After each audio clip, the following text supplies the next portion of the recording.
Hello everyone, welcome to my channel ABS e learning. तो आज जैसे कि मैं जो वीडियो लेके आई हूँ, बिल्कुल बहुत टाइम हो गया था और मैं नहीं ला पाई थी।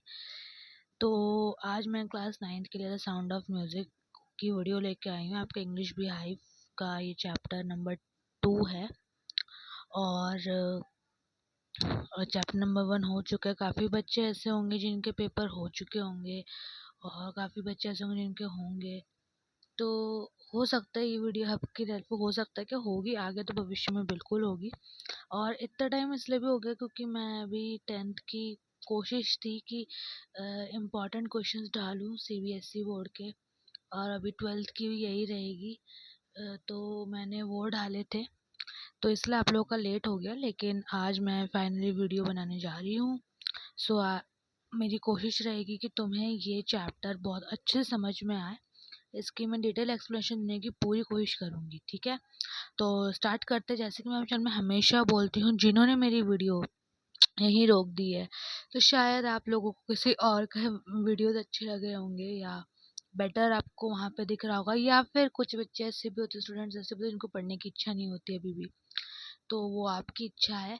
पर जो भी लोग देख रहे हैं मेरे इस वीडियो को, जो भी बच्चे मेरे इस वीडियो को देख रहे हैं, उनको डेफिनेटली वीडियो हेल्प करेगी समझने में इस चैप्टर को। तो चलिए स्टार्ट करते हैं। ओवरव्यू मैंने ऑलरेडी अपलोड कर रखी थी, तो आप हाथ से देख सकते हैं। मैं पेन ले लूँ, 1 मिनट। वीडियो में लॉन्ग नहीं रखूँगी, मैं शॉर्ट ही रखूँगी। Rush hour crowds jostle for position on the underground train platform. A slight girl looking younger than her 17 years was nervous yet excited as she felt the vibrations of the approaching train. अब यहाँ पे क्या होता है, rush और crowd यानी कि जो समय था उस टाइम पे, स्टेशन की बात हो रही है। उस टाइम पे वो जो टाइम था, वो उस टाइम पे बहुत भीड़ होती है स्टेशन पे, रेलवे स्टेशन पे, ठीक है। होता नहीं है, सुबह सुबह का टाइम पे देखो तो मेट्रो स्टेशन में काफ़ी भीड़ रहती है 9 से 12 बजे तक, तो वैसे कुछ टाइम होगा। तो बहुत भीड़ थी, या छुट्टी का टाइम होगा, तो मतलब भीड़ काफ़ी थी स्टेशन पे, क्राउड काफ़ी था, और लोग यहाँ से वहाँ घूम रहे हैं, ठीक है। और उस प्लेटफॉर्म पे ट्रेनें कुछ आ रही हैं, ट्रेनें कुछ जा रही हैं।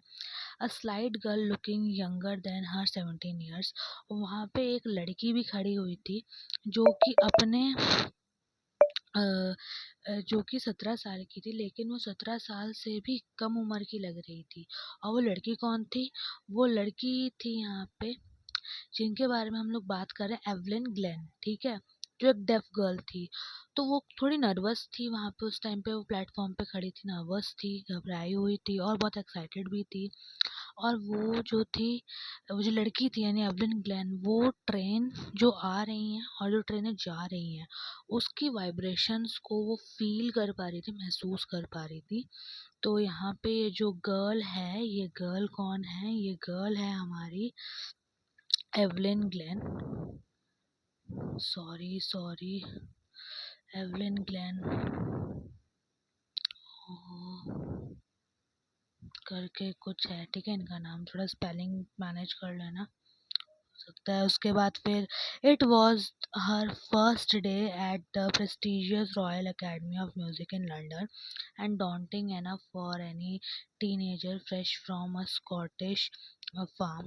But this aspiring musician faced a bigger challenge than most. She was profoundly deaf. तो अब वहाँ पे हमने भी यहाँ तक पढ़ लिया था कि उन्होंने ट्रेन की वाइब्रेशंस को महसूस कर रही थी, और ये उनका पहला दिन था। जो प्रेस्टिजियस क्यों बोल रहे हैं? लंदन में एक रॉयल एकेडमी म्यूज़िक सिखाती है, ये एकेडमी, इसका नाम है रॉयल एकेडमी ऑफ म्यूज़िक, और ये लंदन में है। ये बहुत ही बोलते हैं नामी नामी एकेडमी है। जैसे यहाँ पे IIT वगैरह हो गया, तो वहाँ पे म्यूज़िक के लिए एक रॉयल एकेडमी ऑफ म्यूज़िक था लंदन में। तो वो वहाँ पे जा रही थी, कौन? Evelyn Glennie. daunting enough for any teenager fresh from a Scottish farm, इसका मतलब ये है कि देखिए किसी भी हम जैसे हम लोगों की बात करते हैं अगर, तो हम भी आम लोग हैं किसी भी, तो यहाँ पे वही बात कर रहे हैं कि एक आम लड़की के लिए बहुत कठिन होता है ये, आम लड़की क्या किसी आम इंसान के लिए बहुत कठिन होता है। स्कॉटिश यानी कि वो स्कॉटलैंड से बिलोंग करते थे एवरेन ग्लेन, तो स्कॉटलैंड के वो गाँव वाले जगह से आती थी। तो वहाँ से गाँव यानी खेतों, स्कॉटलैंड के खेतों से गुज़र के एक शहर में जाना, एक बड़े शहर में जाना, वहाँ पर भी एक प्रेस्टिजियस अकेडमी में, तो एक बहुत बड़ी बोलते चैलेंजिंग बात हो जाती है, बहुत नर्वसनेस स्वाभाविक है कि हम लोग कहाँ गाँव से छोटी स्मॉल टाउन से हम एक बड़ी जगह पे जा रहे हैं।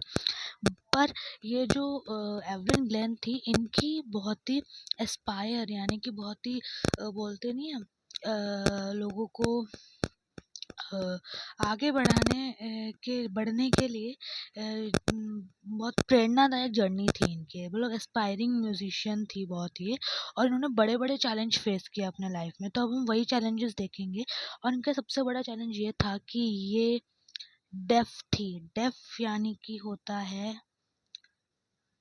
अ, बहरा, ठीक है, यानी कि जो सुन नहीं सकता, a person who can't hear. तो चलिए अब स्टार्ट करते हैं, नेक्स्ट स्लाइड पे चलते हैं।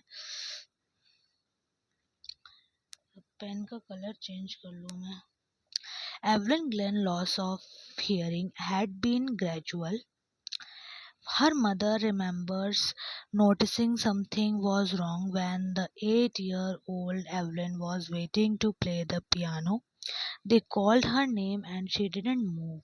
I suddenly realized she hadn't heard, says Isabel Glenn. अब यहाँ पे देखिए क्या है। तो एवलिन ग्लेन, जैसे कि मैंने नाम बताया, उनका नाम था एवलिन ग्लेन। तो एवलिन ग्लेन ने अपनी हियरिंग पावर, सुनने की क्षमता, धीरे धीरे ग्रेजुअली यानी कि धीरे धीरे खोई। ये नहीं था कि वो जन्म से ही बहरी थी, या मतलब सॉरी डेफ थी, जन्म से ही बहरा वर्ड थोड़ा सुनने में गंदा लगता है। जन्म से ही वो डेफ नहीं थी, धीरे धीरे उन्होंने अपनी सुनने की क्षमता खोई। उनकी जो माँ थी, उन्होंने सबसे पहले उनकी माँ को ही पता चला इस बात का, जब वो 8 साल की थी एवलिन ग्लेन। तो उनका नाम लिया गया पियानो बजाने के लिए, पर जब उनका नाम अनाउंस किया जा रहा था तो एवलिन ग्लेन उठी ही नहीं।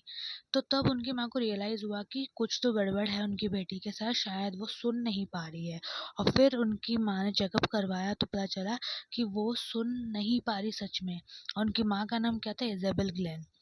For quite a while, Evelyn managed to conceal her growing deafness from friends and teachers, but by the time she was 11, her marks had deteriorated, and her headmistress urged her parents to take her to a specialist. It was then discovered that her hearing was severely impaired as a result of gradual nerve damage.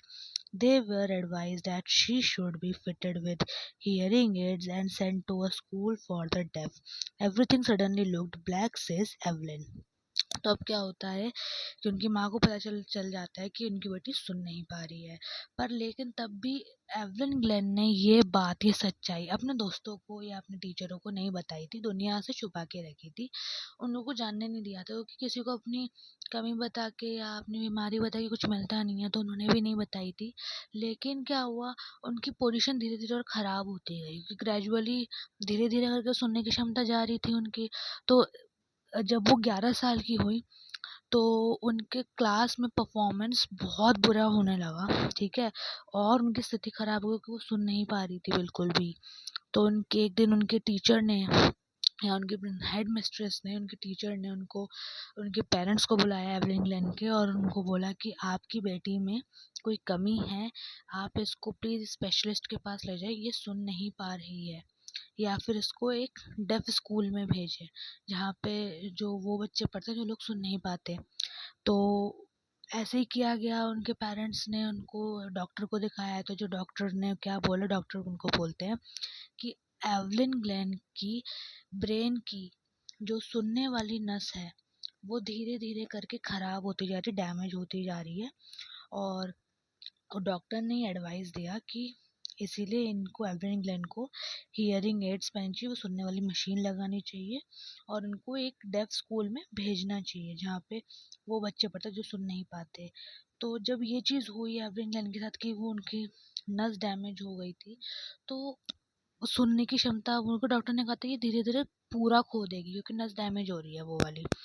तो एवरेन Glenn के सामने सब कुछ मतलब लगा अंधेरा छा गया उनके आंखों के सामने, क्योंकि बहुत बड़ी बात है कि किसी 11 साल मतलब अभी तो कुछ उम्र ही नहीं है और किसी बच्चे को ही पता चल जाए कि वो सुनने की क्षमता खो देगी। उन्होंने क्या देखा था अभी। तो अब हम आगे बढ़ते हैं। Everything suddenly looked black, says Evelyn, but Evelyn was not going to give up. She was determined to lead a normal life and pursue her interest in music. One day she noticed a girl playing a xylophone and decided that she wanted to play it too. अब यहाँ पे क्या होता है, जब ये बात सुनती हैं एवलिन ग्लेन तो उनकी आंखों के अंदर अंधेरा ही अंदर छा जाता है, मतलब बहुत उन्हें दुख होता है। लेकिन एवलिन ग्लेन ने हार नहीं मानी, गिव अप नहीं किया, बिल्कुल भी गिव अप नहीं किया उन्होंने। और उन्होंने ये ठान लिया, उन्होंने ये निश्चित कर लिया एवलिन ग्लेन ने कि वो एक आम लाइफ ही जिएंगी, जैसे सब लोग जीते हैं वैसे ही वो भी जिएंगी। वो अपने डेफनेस को अपनी कमज़ोरी नहीं बनने देगी कि वो नहीं सुन पा रही तो उसको कमज़ोरी बनाए, नहीं बनने देंगी वो ये चीज़ अपनी डेफनेस को, इसी को अपनी पावर बनाएंगी। ठीक है।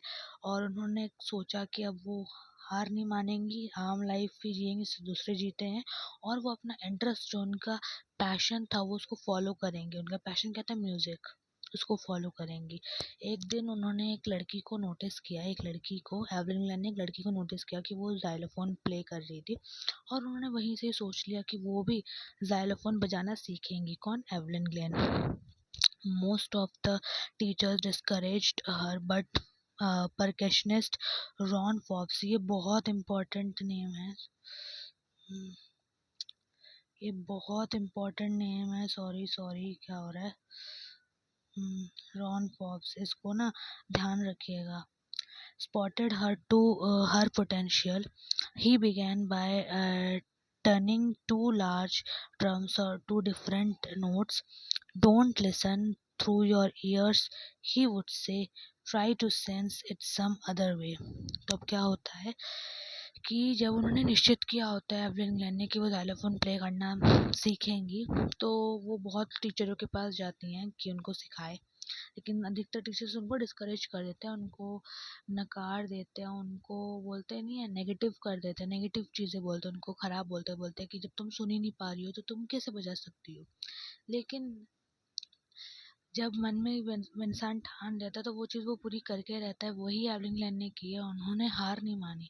कितने लोगों ने उनको मना किया, डिस्करेज किया, उनको निराश किया, लेकिन वो ढूंढती गई, कोई ना कोई जैसे मिलेगा जो उनको सिखाएगा बजाना।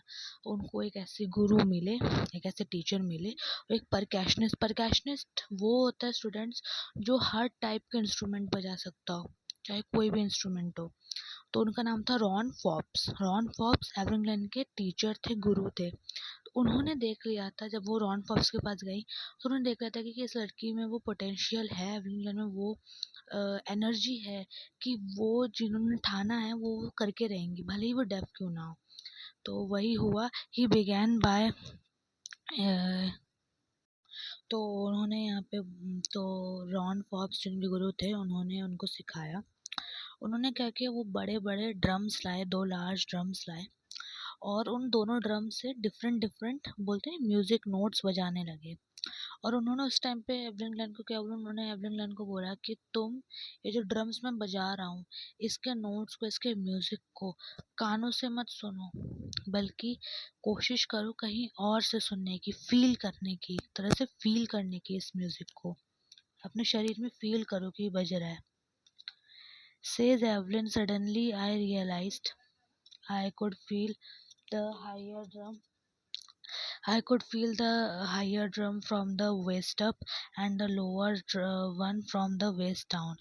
अब फिर एवलिन ग्लेन बोलती हैं कि उन्होंने तब रियलाइज़ किया कि उनको तभी लगा कि जो वो 2 ड्रम्स उनके सर बजा रहे हैं उसमें जो हायर ड्रम है, ठीक है, बड़ा ड्रम जो है वो उसकी म्यूजिक को अपने कमर के ऊपर वाले पोर्शन से, कमर के ऊपर जो हमारा शरीर का पोर्शन होता है उससे वो सुन पा रही हैं, उसको फील कर पा रही है उस म्यूजिक को। और जो लोअर ड्रम है, या कह सकते हैं हम लोअर नोट जो बज रहा है, वो उसको पैरों से सुन पा रही हैं, यानी कि कमर के नीचे वाले हिस्से से सुन पा रही है, फील कर पा रही हैं। पैरों में भी उनके वाइब्रेशंस जाती थी तो उससे फील कर पा रही हैं लोअर नोट्स को। Forbes repeated the exercise, and soon Evelyn discovered that she could sense certain notes in different parts of her body. I had learned to open my mind and body to sounds and vibrations. The rest was sheer determination and hard work. अब क्या हुआ उनको, बाद में ये जो उनके जो गुरु थे उन्होंने ये प्रैक्टिस करते गए ताकि वो म्यूज़िक को फील कर सके। और बहुत जल्द ही एवलिन ग्लेन ने ये नोटिस किया कि वो अपने बॉडी पार्ट्स से म्यूज़िक को फील सच में कर पा रही हैं, सेंस कर पा रही हैं। और उन्होंने वैसे ही किया, उन्होंने जब भी वो म्यूज़िक सीखती थी अपने गुरु से तो अपना दिमाग खोल के रखती थी और अपना बॉडी भी खोल के रखती थी। मतलब ऐसा नहीं, खोल के रखने का मीन्स है कि उस टाइम पे अपने दिमाग को चलाती रहती थी और अपने बॉडी से सेंस करती रहती थी वाइब्रेशंस को, साउंड्स को। और बाकी तो उनका विल पावर था और उनका मेहनत था, हार्ड वर्क था। तो आज मैं यहीं तक ही इस चैप्टर को करवा रही हूँ। नेक्स्ट वीडियो हम यहाँ से स्टार्ट करेंगे, शी नेवर लुक बैक से। और ये पार्ट 1 नेक्स्ट वीडियो में पूरा ख़त्म हो जाएगा। तो आई होप आपको मेरी वीडियो बहुत अच्छी लगी होगी और आपकी हेल्प होगी इसको समझने में। मैंने पूरी कोशिश की है कि मैं अच्छे समझा सकूँ। थैंक यू सो मच, और स्पेशल थैंक यू उन लोगों को जो मेरे साथ एंड तक बने हुए हैं। प्लीज़ मेरे वीडियो को लाइक ज़रूर कीजिए, सब्सक्राइब ज़रूर कीजिए और ज़्यादा से ज़्यादा शेयर कीजिए। Thank you.